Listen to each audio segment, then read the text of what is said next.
All right, so I just got finished eating my big belly, looking like I'm 5 months pregnant. Right?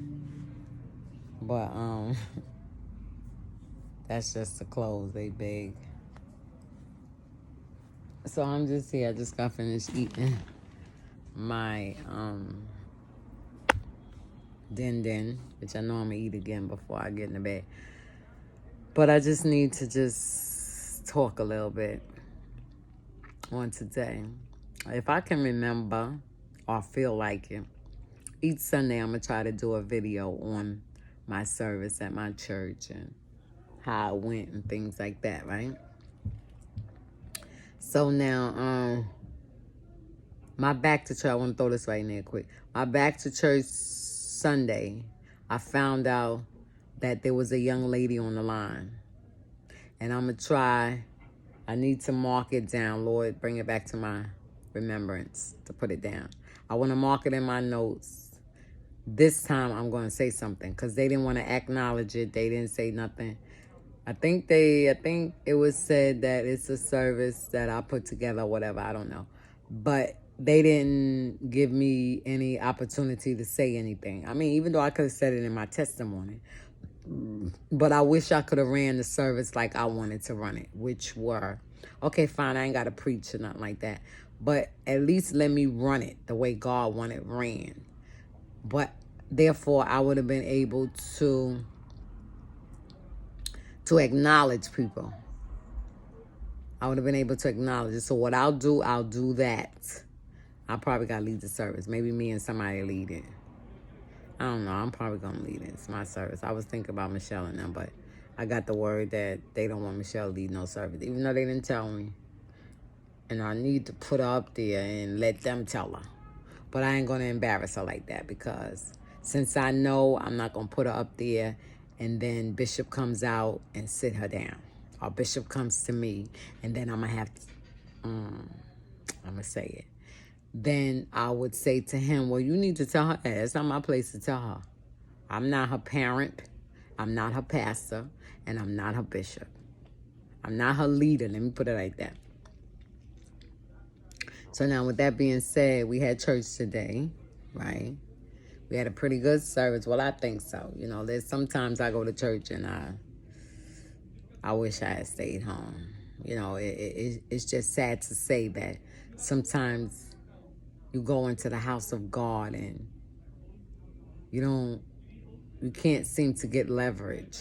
You know, the word tells us to enter his gates with thanksgiving, enter his courts with praise, right? So we know we ain't got no courts and we know we ain't got no gates, right? So we know that was emphasized for the times back then. So how I would take it literally, how to apply it to my life is that when I know I'm coming to church, I should be already prepared. I should weeks and weeks and months, every Sunday that I come, every Friday, because we don't have service on Wednesday, every Friday that I come, I should be prepared to praise God. But I have to sadly say that, and I'm speaking from my own point of view, and I'm speaking from my own experience, naturally and spiritually, that a lot of times I go to church, I don't feel inspired. I don't feel inspired. I don't feel like it's even worth going to church at times. I feel like I should have stayed home today. Oh my God, here we go again. Oh my goodness, I gotta hear this again. And it's not even like a mother scolding a child. It's not even like a mother telling the child, all right now, watch out for that hot stove. You see what I'm saying? Because that's something that you would repeat all the time. Once you see a child going towards the stove, you automatically, your motherly instincts comes in, your danger skill steps in then. Watch out for that stove. And they can go back over to the stove 5 minutes after that. And you're going to say it again. Now, what's going to anger you if they put their hand on the stove and they burn themselves and they get a blister? And that's going to anger you. And that's going to make that parent want to hit that child even though the child is burning. But the fact is that you done told that child 10 times to stay away from the stove, and they went in there and they put their hand on the stove. Now, in between them 10 times, they never touched the stove. Now, all of a sudden, when you're not looking, you decide, okay, let me go to the bathroom right quick. And in that concept, or in that moment that you go to the bathroom, that's when they're going to want to touch that stove. And you know that they did that purposely. So then you turn around and you hit their little hiney, and you take care of the blister. You put whatever needed to put on there, and you chastise them, and you still love them, and you go on about your business. Okay? You don't hold it against them. When they go back to that stove again, you're going to tell them the same thing, but this time it's going to be a little different. Watch out for the stove. Remember what happened to you. So it's not that type of service that we're having, or that type of message that we're getting. You see what I'm saying? If somebody's saying that, come on, sense, we need to make it to heaven. You know, we're going to make it to heaven. We're going to do this and we're going to do that. We're going to make it. You see him again, we're going to make it.